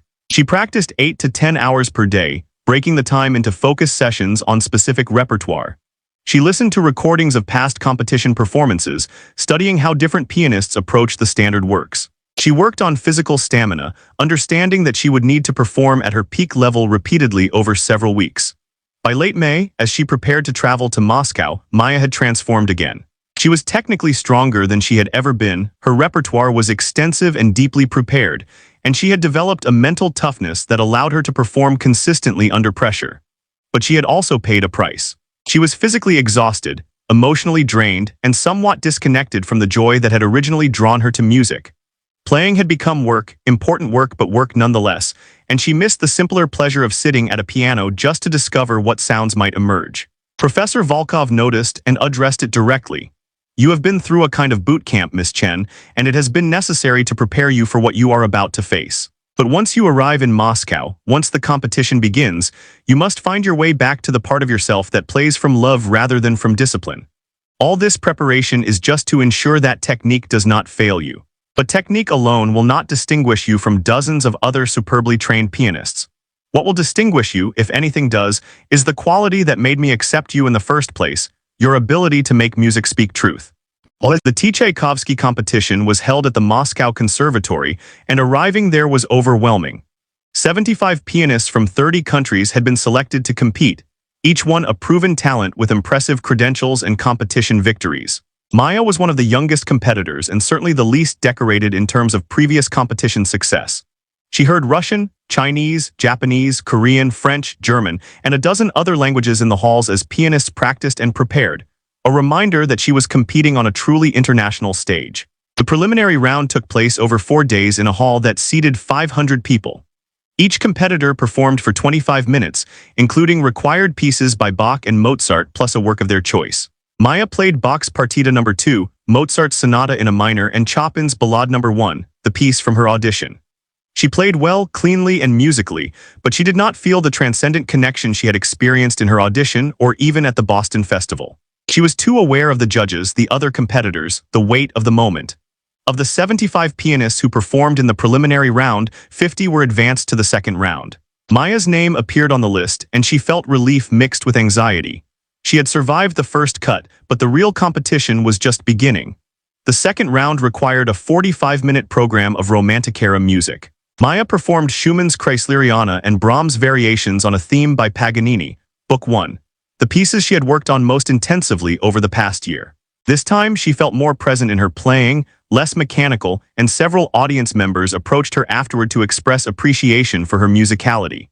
But she also heard through the inevitable competition gossip that some judges felt her interpretations were too personal, that she took liberties that showed insufficient respect for the composer's intentions. 25 pianists advanced from the second round to the semifinals. Again, Maya's name appeared on the list, now narrowed to the top third of the original competitor field.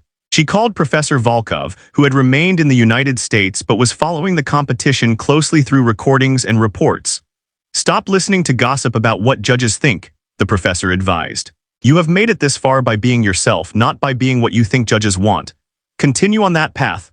Trust your preparation, trust your instincts, and play for the music rather than for advancement." The semi-final round required a recital-length program including a major 20th century work. Maya performed Prokofiev's Seventh Sonata along with works by Liszt and Scriabin, nearly 90 minutes of music that tested her stamina and concentration to their limits. She felt she played well, particularly the Prokofiev, finding in its motoric rhythms and dissonant harmonies something that resonated with her own sense of displacement and determination. 12 pianists were selected for the final round. When the names were announced, Maya heard hers called ninth, and she felt a surge of emotion so strong it left her lightheaded. She had made it to the finals of the International Tchaikovsky competition, something she would not have imagined possible 2 years earlier when she was working the night shift at a diner and wondering if she would ever be accepted to a serious music program. The final round was the concerto round, where each of the 12 finalists would perform a complete piano concerto with the Moscow Philharmonic Orchestra over the course of 4 evenings. Maya had chosen to perform Rachmaninoff's Third Piano Concerto, the same work Professor Volkov had assigned her in her first year at Thornhill. It was a bold choice, as several other competitors were also performing Rachmaninoff concertos, inviting direct comparison. Maya was scheduled to perform on the third evening. She watched the other finalists who performed before her, each one brilliant, technically flawless, musically sophisticated. A pianist from China played Prokofiev's Third Concerto with stunning power and precision. A Russian competitor performed Brahms' Second with maturity beyond his 23 years. A Korean pianist gave a crystalline account of Mozart's 24th Concerto that drew a standing ovation. By the time Maya's turn came, she was exhausted from watching, from comparing herself, from managing the anxiety that had been building for weeks. She walked onto the stage of the Great Hall to applause, saw the orchestra ready behind her, the conductor giving her an encouraging nod. She sat at the piano, and for a moment she felt completely empty, devoid of ideas, unable to remember why she had ever thought she could do this. Then she thought of Mrs. Kowalski, sitting in her cramped apartment showing a 6-year-old child how music could be a language. She thought of her parents, sacrificing endlessly so their daughter could chase an improbable dream. She thought of Professor Volkov, who had seen something in her that even Maya herself had not fully believed. She thought of James, reminding her that sometimes just living your life honestly was enough.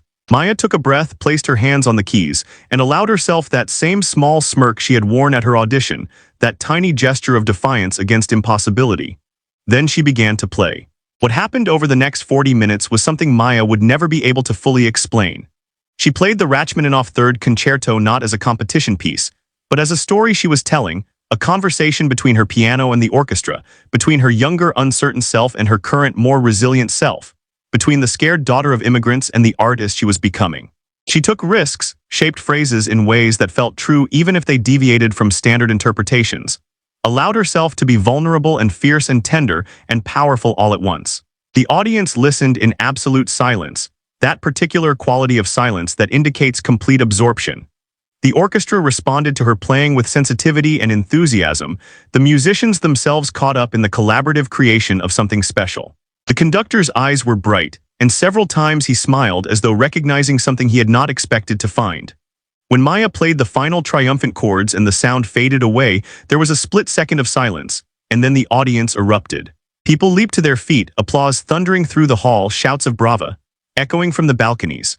Maya stood and bowed, tears streaming down her face, overwhelmed by the release of months of preparation and pressure and doubt. The other 6 finalists performed over the next 2 evenings, each giving impressive performances. A Japanese pianist's Beethoven Fourth Concerto was intellectually rigorous and emotionally compelling. A French competitor's Ravel G Major Concerto was elegant and sophisticated. The competition was fierce, and Maya knew that any of the 12 finalists could justifiably win. The awards ceremony was held on the final evening. Prizes would be given for 6th place through 1st place, and several special prizes for specific aspects of performance. Maya sat with the other finalists, her heart racing as the jury chairman, a distinguished elderly pianist whose recordings she had studied, took the podium to announce the results. The lower prizes were announced first. 6th place, 5th place, 4th place, each announcement met with applause and some tears from the winners. 3rd place went to the Japanese pianist who had played the Beethoven. 2nd place went to the Russian pianist who had performed the Brahms. Maya's hands were shaking as the jury chairman prepared to announce the gold medal winner. She told herself it did not matter, that she had already exceeded every expectation simply by making the finals, that she had nothing to prove and should be proud regardless of the outcome. But she wanted it. She wanted to win, not for the prize money or the career opportunities, though those mattered, but for what it would represent.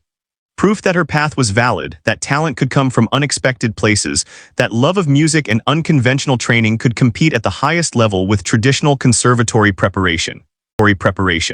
The jury chairman spoke about the difficult deliberations, the exceptional quality of all the finalists, the honor of witnessing such artistry. Then he said, the gold medal at the 17th International Tchaikovsky Competition for Piano is awarded to contestant number 47, from the United States, Miss Sophia Kim. Maya felt her heart drop even as she applauded along with everyone else.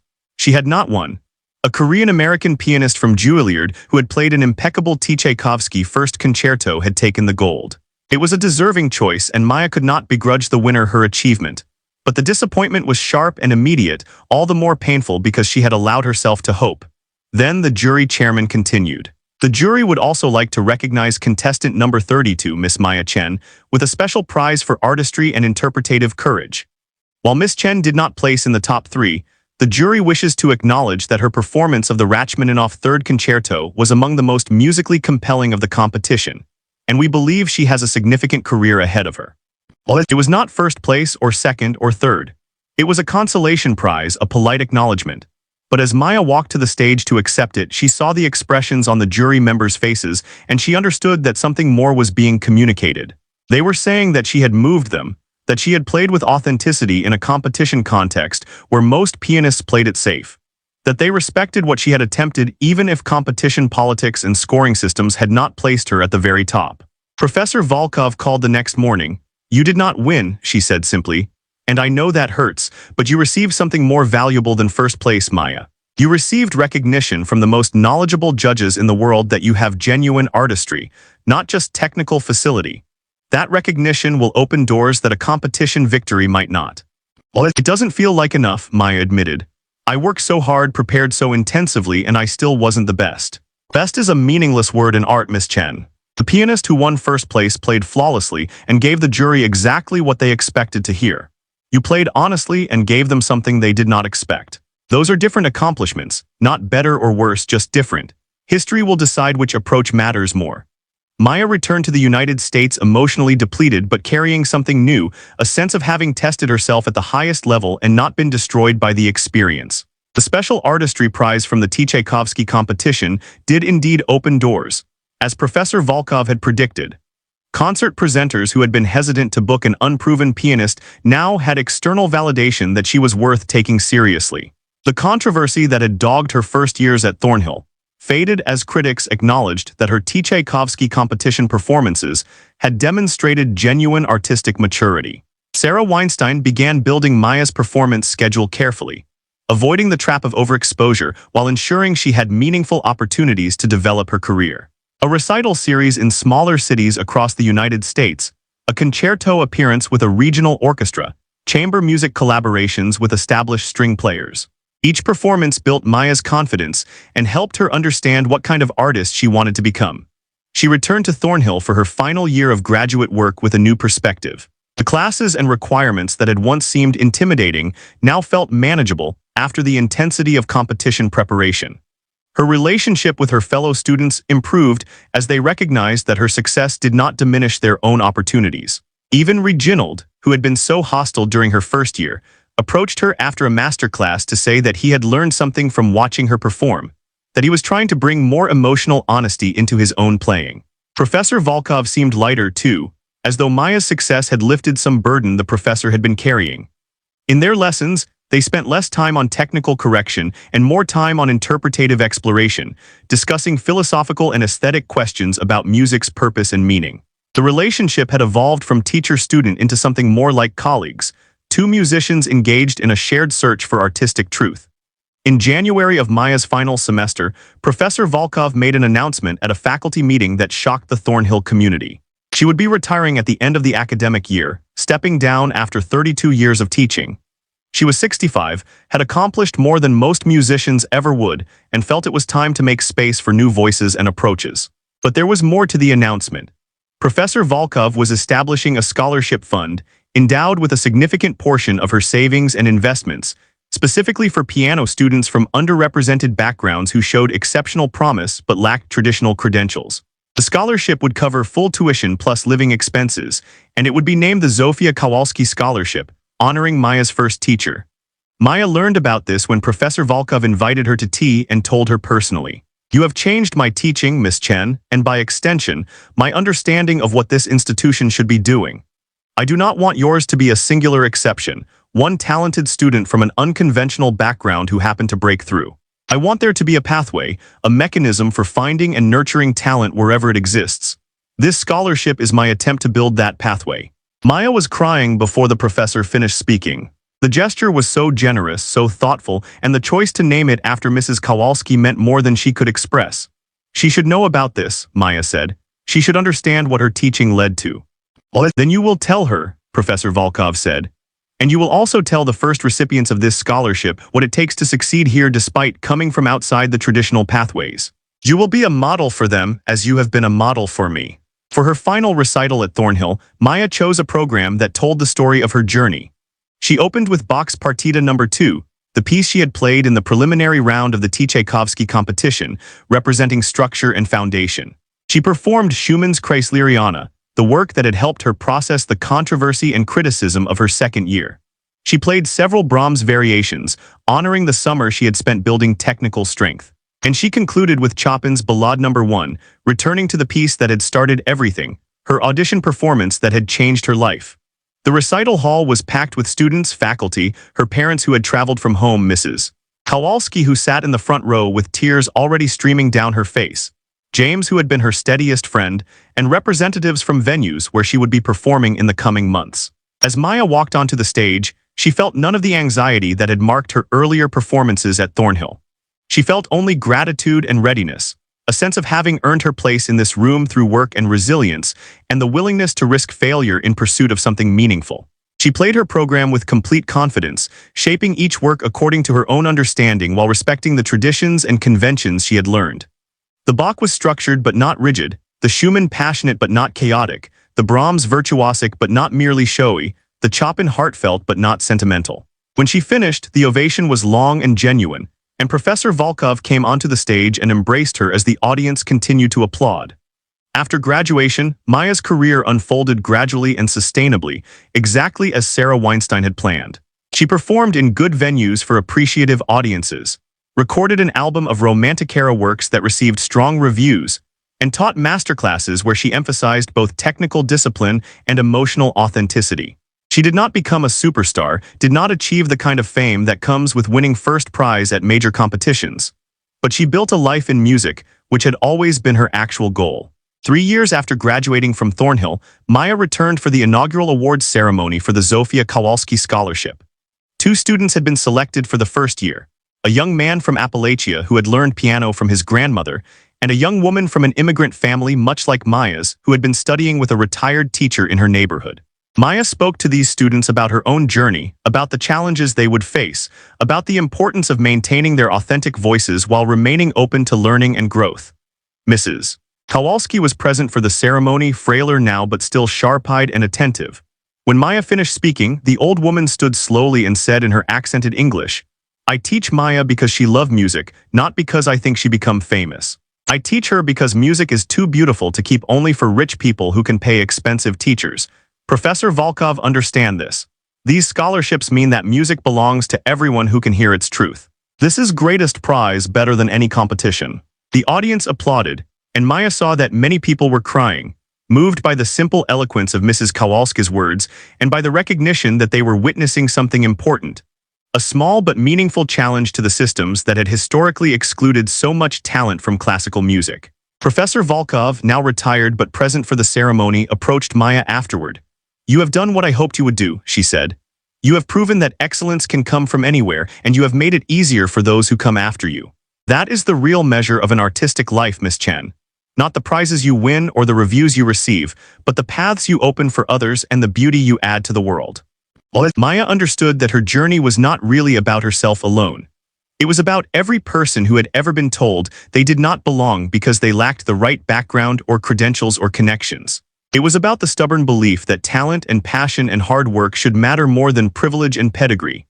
It was about music itself, which had the power to speak across boundaries of class and culture and conventional expectation. She thought about the night of her audition, walking up to that Steinway Grand in her thrift store dress, allowing herself that small defiant smirk before beginning to play, pouring everything she had into Chopin's Ballade, and somehow creating a moment of such beauty that it changed the trajectory of her life. She thought about all the hours of practice since then, the criticism and controversy, the moments of doubt and despair, the small victories and large failures, all of it woven together into a life that felt more meaningful than she could have imagined.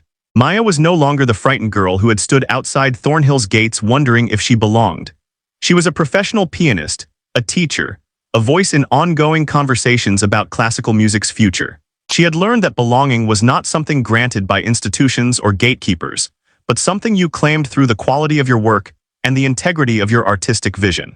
She had learned that success was not measured only in prizes and acclaim, but in the ability to continue making music honestly across years and decades, to contribute something of value to the art form and the tradition that had given her a language for her deepest self. And she had learned, most importantly, that the smirk she had worn at her audition was not arrogance or defiance but recognition of a simple truth, that she had as much right to sit at that piano as anyone who had ever lived, that her love of music and her willingness to dedicate her life to it were credentials enough, that beauty belonged to anyone brave enough to reach for it and skilled enough to shape it into sound. Years later, when Maya had established herself firmly in the classical music world, when the controversies of her early career had faded into history, and she was known simply as a thoughtful, compelling pianist with an individual voice, she would sometimes receive letters from young musicians who had seen videos of her performances or heard recordings of her playing. They would write to say that her story had given them courage to pursue music despite coming from backgrounds that seemed unlikely, despite lacking traditional advantages, despite being told that people like them did not become classical musicians. And Maya would write back to each one, sharing what she had learned, offering encouragement and practical advice, telling them that the path would be difficult but that difficult was not the same as impossible. She would tell them about Mrs.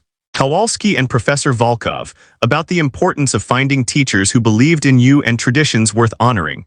She would tell them about the moments of doubt and fear, because she wanted them to know that doubt was normal and could be survived. But most importantly, she would tell them about that moment before she began to play at her audition, when she had allowed herself to smirk at the absurdity and beauty of being exactly where she was, about to do exactly what she loved, regardless of whether anyone thought she belonged. She would tell them to find that moment for themselves, to claim their space at the piano or the violin or the voice studio or wherever their talent led them, and to play their truth with courage and joy and the stubborn belief that music belonged to everyone willing to give their lives to it. And then Maya would return to her own practice, to the endless work of refining technique and deepening interpretation, to the beautiful, demanding life she had chosen and earned and would continue to earn with every note she played. The room would fall silent except for the sound of the piano, and in that silence something transcendent would emerge, the same quality that had shocked her first audience into stillness. The quality that could not be taught or purchased or credentialed, but only lived and offered and received as a gift between musician and listener, between one human soul and another, speaking the ancient language that needed no translation and belonged to everyone and no one and the music itself. One and the music itself.